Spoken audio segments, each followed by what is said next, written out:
Hey math magicians. Alright, so hopefully you're in level 1, looking for DIY number 5. Real quick, write your name at the tippy top. Now, make sure you got a pencil, not a marker. Don't do it. Alright, so you are going to count by 5s and reveal the mystery picture. Now, there's the 5. Okay, so you got. Let's think about our song so we know which number to go to next. We're going to go, oh, I'm sorry, there's 0.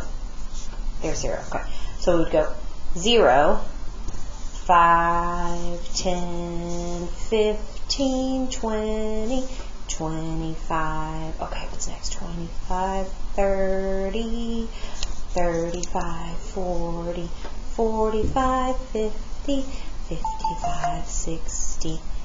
Where's 65? Where is 65? There it is. 65, 70, 75, 80, 85, 90, 95, 100. Now you're not just going to take your finger, right? You're going to have your pencil, and you're going to be connecting the dots in that order. 5, 10, 15, 20, 25, 30, and so on. And it's going to reveal a mystery picture. If you haven't already, make sure your name's up at the top. Listen to me, listen to me. Use a pencil. I don't care if you're not in my class.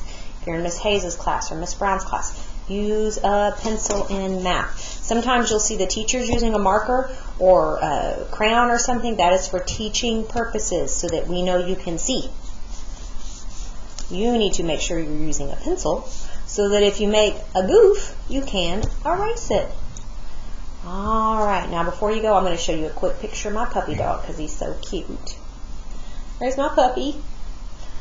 I'm going to show you another one because he's so cute. Oh, look, there's another picture of my puppy. One more puppy, and then we'll start thinking about math. Look at that puppy. Oh, my goodness, he's so cute. Okay, so you got your pencil, you got your name at the top.